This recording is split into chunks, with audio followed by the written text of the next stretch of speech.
خودتون فکر بکنید چقدر بعضی از ضرب المثلایی که تو فارسی داریم به کار میبریم چرت و پرته.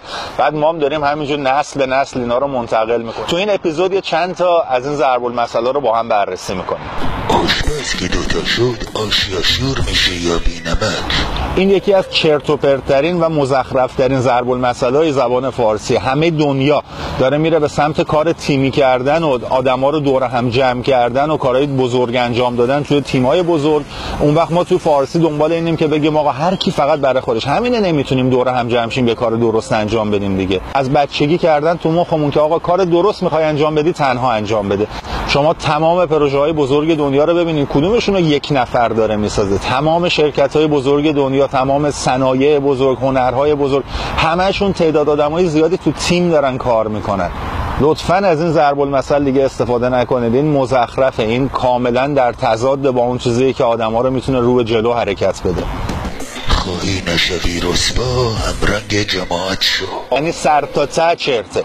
همه دنبال اینن که تفاوت‌ها رو پرورش بدن، حداقل تو کشورهای درست دنبال اینن تفاوت‌ها رو پرورش بدن، به هر آدمی بگن که آقا متفاوت بودن هیچ اشکالی نداره، تو میتونی توانایی‌های خاص خودتو داشته باشی. ما خواهی نشوی رسوا، بقیه یه مش گوسفند هر طرف رفتن، تو هم می‌خوای رسوا نشی، برو قاطیشون دنبالشون برو. اصلا نیازی نیست من بخوام توضیح بدم چقدر مزخرفه. به کار نبرید لطفاً. What do you want?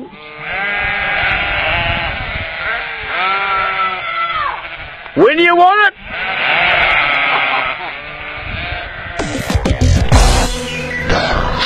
زن خوب، دقت بفرمایید، زن خوب اونیه که با لباس سفید عروسی بیاد بره خونه شوهرم نه شوهر، بعد با کفن سفید بیاد بیرون.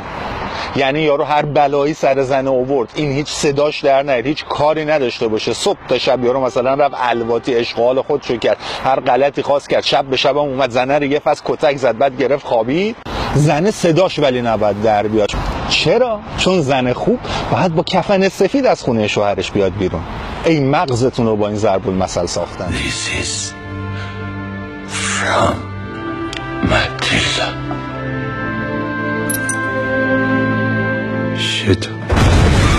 خدا که بچه رو میده روزیشم میده. یا حالا نمونه‌های مشابه دیگه‌اش، نمیدونم هر آن کس که دندان دهد نان دهد، نمیدونم خدا روزی رسونه، نه فداچم اینجوری نیست. روزانه حدود 6000 کودک در سرتاسر دنیا به خاطر گرسنگی، فقط به خاطر گرسنگی و تشنگی دارن میمیرن.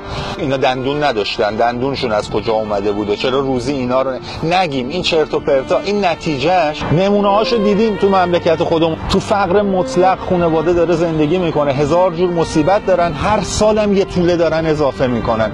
خب چه مرضیه؟ تو اول همینایی که زاییدی بزرگ بکن، درست بکن زندگی تو، بعد برو هر سالم اضافه بکن. اون شما مثلا میره فیلم اشک‌ها و لبخندها رو میبینی، یارو 7 تا بچه داره، قد و نیم قد، اون وضع مالیش هم نگاه بکن، شما هم اونقدر داشتی 50 تا بچه داشته باش.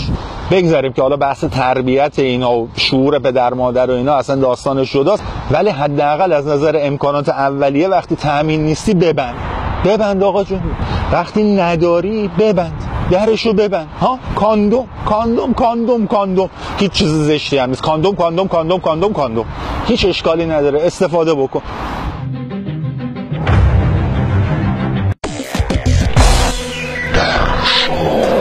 اینا رو در مورد ضرب المثل چرت گفتم. یه سری ضرب المثل هم هست همچین انصافاً خوشگله، یعنی به جا میشه همچین به کارشون بود. من 2 تا از ضرب المثل محبوب ایرانیم، یکیش اینه که میگن اونی که به ما نریده بود کلاغ کون دریده بود.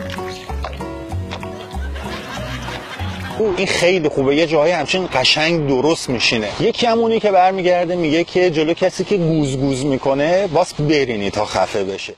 Eric, did you just take a crap on my desk? What's up? Crap on your desk, Doug. What's up with that? این هم یه جاهای انصافاً خوب کاربرد داره. همچین امتحان بکنید میبینید درسته. خب من اول اینو بگم که این تصاویری که میبینید کاملا بی ربطه. من فقط اینو گذاشتم که مجبور نباشید صدای تنهای منو تحمل بکنید. اپیزود ضرب المثل از اون چیزی که فکر میکردم طولانی تر شد. من برای اینکه هم دانلودش راحت تر باشه براتون، هم کار تدوینش برای خودم راحت تر باشه، 2 تیکش کردم. این تیکه اولش، تیکه دومش هم همراه با کامنت های ماندگار و معرفی کتاب و معرفی فیلم و این بند و بساطا تا 2-3 روز دیگه آپلود میکنم. دمتون گرم، اپیزود اول کمک کردید دیده بشه، این یکی هم کمک کنید به اشتراک بذارید، به دوستاتون معرفی کنید. تا اپیزود بعدی.